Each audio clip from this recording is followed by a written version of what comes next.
কতটুকু টাকা জমাতে পেরেছি আমরা মেয়েটার, এখন আমরা ঠিক ভালো করে বিয়ে পর্যন্ত দিতে পারলাম না। শ্রী, বুঝতে পারছিস কি হবে ভবিষ্যৎটা? তাও ভেবেছিলাম যে ঠিক আছে, লালনের সঙ্গে বিয়েটা হয়েছে, দুজনে মিলে ভালো থাকবে। চড়ুইয়ের বাবার একটা ফ্ল্যাট কেনা আছে, সেই ফ্ল্যাটে আমি ওদের সংসারটা গুছিয়ে দেবো। ও বাবা, সেগুড়েও বালি। একটা অকৃতজ্ঞ বেইমান ছেলে। লক্ষ বার বারণ করেছিলাম আমি। চড়ুই জিজ্ঞেস কর না, 1000 বার বারণ করেছিলাম, এই ছেলে ভালো ছেলে নয়, এই ছেলে ঠিক ছেলে নয়। শুনলো না কথা, বিয়ে করলো। দেখ শ্রী, আমি মিনির ভবিষ্যতে কি আছে, মিনি পড়াশোনা শিখছে কি শিখছে না, গান গাইছে কি গাইছে না, মিনির বিয়ে হচ্ছে কি হচ্ছে না, তাকে দেবমালোকে ঠকিয়ে দিয়ে চলে যাচ্ছে, আমার কিচ্ছু যায় আসে না। মিনির এক্সপ্লয়টেশন হোক না হোক আমার কিছু যায় আসে না, সে ওর বাবা মা বুঝবে। মিনি বংশের মেয়ে, ওর যা প্রাপ্য পাবে সেটা আমি কাউকে আটকাবো না। কিন্তু ফুলঝুরি, সে একটা কাজের মেয়ে, দুদিন হলে বাড়ির মেয়ে হয়ে এসছে, সে কেন বলতো আমাদের সম্পত্তির ভাগ পাবে, সে কেন আমাদের প্রাপ্য পাবে বংশের? হ্যাঁ, আমার মেয়ে ফুলঝুরির কাছে হেরে যাবে?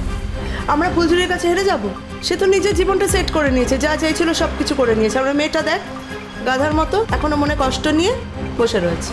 সারা জীবন তো এভাবে কষ্ট নিয়ে বাঁচা যায় না। আমি কি করে দেখবো সেটা মা হয়ে আমার মেয়ের কষ্টটা? কনস্ট্যান্ট বলছি, চড়ুই বলছি, একটা ভালো ছেলে দেখছি, বিয়ে কর বিয়ে কর, সেটাও করবে না। কেন? তুই যদি এখন একটা ভালো ছেলে পাস, তুই কেন বিয়ে করবি না? কারণ আমি ওকে মন দিয়েছিলাম শিরূপা আন্টি। এক কথা, লালন আমাকে যতই অপমান করুক, আমি এটা ভুলতে পারছি না যে আমি তো ওকে ভালোবেসেছিলাম। আমাকে ফুলচুরি অতটা অপমান করেনি যতটা লালন করেছে। আমি আর সহ্য করতে পারছি না, এবার আমার প্রতিশোধ চাই, আর আমার কিচ্ছু চাই না। আমি যখন ওকে পাইনি তখন আর কেউ ওকে পাবে না। ওরা আমাকে দেখিয়ে দেখিয়ে সুখে থাকবে, আর আমি আস্তে আস্তে আস্তে চাষটা কি? তুই চাষটা কি আমাকে বল। আমি জানি না, আমি সত্যিই মাঝে মাঝে বুঝতে পারি না আমি কি চাই, কিন্তু আমি লালনের শাস্তি চাই। শোন না, আমি একটা কথা বলি বাবু। চড়ুই দেখ কি সুন্দর হাওয়া দিচ্ছে, কি সুন্দর একটা পরিবেশ। যা না ওই দিকটা গিয়ে একটু ঘুরে আয় না, একটু ঘুরে আয় যা। শিরূপার সাথে কতদিন বাদে দেখা হয়েছে, একটু গল্প টল্প করি। হ্যাঁ, মন খারাপ করে না। দেখ কি সুন্দর একটা সমুদ্র, এত সুন্দর হাওয়া। যা যা একটু ঘুরে আয়, যা যা। আমি আসছি।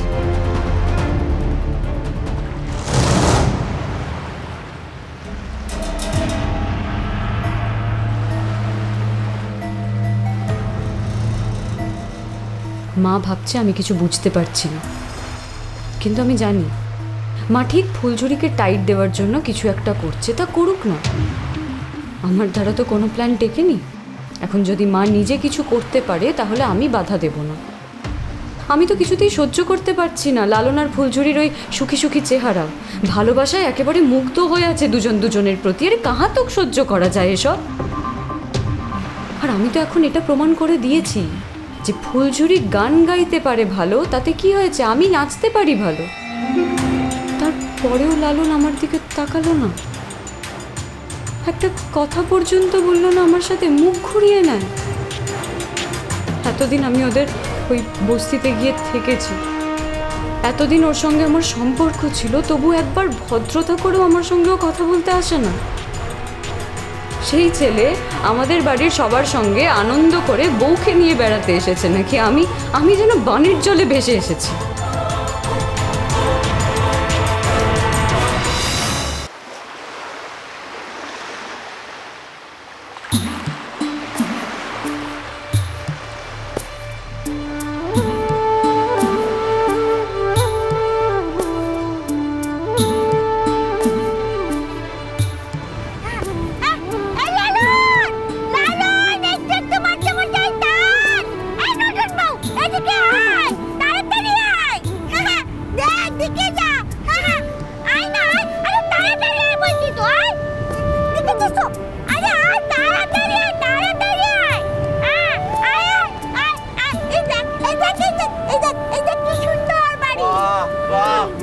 কি ভালো বানিয়েছো গো বাড়িটা।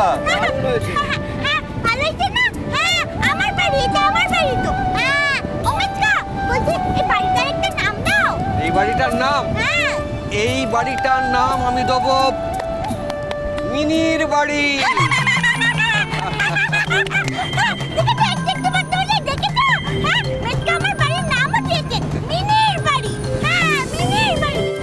কিন্তু মুশকিল কি জানিস, সমুদ্রের ধারে বাড়ি তো, একটু পরেই জল এসে সব ধুয়ে মুছে সাফ করে দিয়ে যাবে।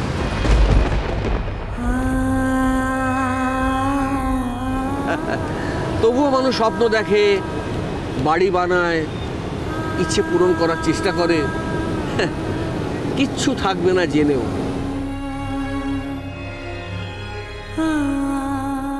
বলছি ও মেজো মামু, শুধু সোনা দিদির জন্য বাড়ি বানিয়ে দিলে, আমাদের জন্য একটা বাড়ি বানিয়ে দাও না?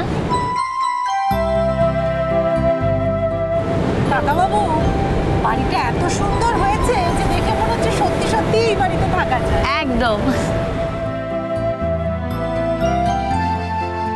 বাবা ছোটবেলায় খুব ভালো ছবি আঁকতো, জানো তো?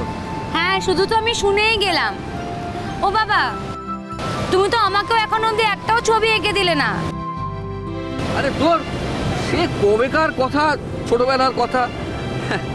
বাড়িতে যা ছবি নিয়ে বসে আছি, আমাকে আর ছবি আঁকতে বলো না। সেটা কোনো ব্যাপার নয় বাবা, তুমি তো এখনো চাইলেই মাঝে মধ্যে ছবি আঁকা নিয়ে বসতে পারো।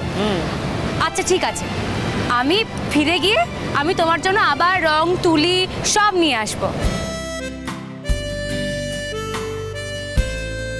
তোমার মঙ্গল হোক মা, তোমার ভালো হোক। তবুও তো তুমি এই কথাটা আমাকে বললে, আর যাদের মুখ থেকে কথাটা শুনতে চেয়েছিলাম তারা তো কিছুই বলে না, তাই। আচ্ছা মেজো মামু, তুমি আঁকো না বলে তোমার এখনো দুঃখ আছে? হ্যাঁ, ওই ছোটবেলায় ইচ্ছে ছিল বড় আর্টিস্ট হব, পেন্টার হব।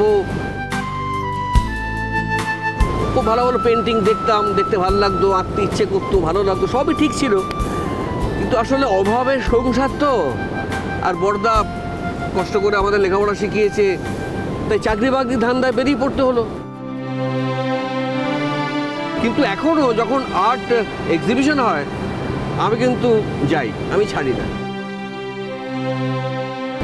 ভালো ভালো পেন্টিং দেখি, ভালো ভালো ছবি দেখি, আর মনে মনে ইচ্ছে হয় যদি ওদের মতো ভালো একটা আর্টিস্ট হতে পারতাম তাহলে।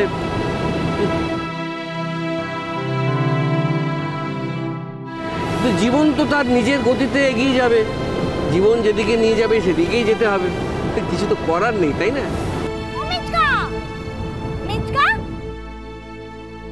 তোমার মনে দুঃখ আছে? হ্যাঁ, তোমার মনে এত দুঃখ কই আগে বলনি তো? ও বাবা গো, তোমার মনে দুঃখ আছে? আচ্ছা মিচকা, দুঃখ কি সবার মনে থাকে? হ্যাঁ, হয়তো থাকে, আমি ঠিক জানি না। শুনুন, বলছিলাম নিজের ভালো লাগার জিনিসটাকে দূরে সরিয়ে রাখবেন না। সমস্ত দায়িত্বের অবসরে নিজের ভালো লাগার জিনিসটাকে না আপনি কিন্তু চালিয়ে যেতে পারেন, তাতে দেখবেন মন ভালো থাকবে। এই যে আমাকেই দেখুন না, আমি কি গায়ক? আমি তো গায়ক নই, কিন্তু ছোটবেলায় খুব ইচ্ছে ছিল বড় হয়ে গায়ক হব, হতে পারিনি। কিন্তু এখন আমি যখন তখন দুমদাম গান গেয়ে ফেলি, আর বিশ্বাস করুন যখন গান গাই না মুহূর্তের মধ্যে আমার মনটা একেবারে ভালো হয়ে যায়। তাই আপনাকে বলছি, ছবি আঁকাটা আপনি চালিয়ে যান। ছবি আঁকলে দেখবেন আপনারও মন ভালো থাকবে, ভালো লাগবে আপনার। আরে দূর, একটা বাড়ি বানালাম এই নিয়ে এত কথা, আর ইচ্ছে করলে তোরাও বাড়ি বানাতে পারি। না বাবা, তোমার মতো পারবো না। দেখো, আমরা বাড়ি বানালে সেটা আমাদের মতো হবে, কিন্তু এত ভালো বাড়ি আমরা বানাতে পারবো না। বলছি মেজো মামি চড়ুই দিদি কোথায় গো? ওদের তো দেখছি না। ওই তো ওই চান্দ্রের কি এক বান্ধবীর সঙ্গে ওইদিকে ওই দিকটা আড্ডা মারছে। আরে বান্ধবী আর কেউই নয়, ওই নাচের যে জাজ ছিল না, নাচ গানের জাজ, ওই ভদ্রমহিলা ওইদিকে আড্ডা মারছে। আমার আর ভালো লাগলো না, কি সব কথাবার্তা বলছে, তোরা এদিকে হই হই করে আনন্দ করছিস, আমি ওদিকে মুড়ো পড়ে আছি। ভালো লাগে বল? আরে বাবা, একই বাড়ি থেকে এসছি, একই জায়গায় আছি, আবার একই বাড়িতে ফিরে যাবো, অথচ কিরকম আলাদা আলাদা, ভালো লাগে না।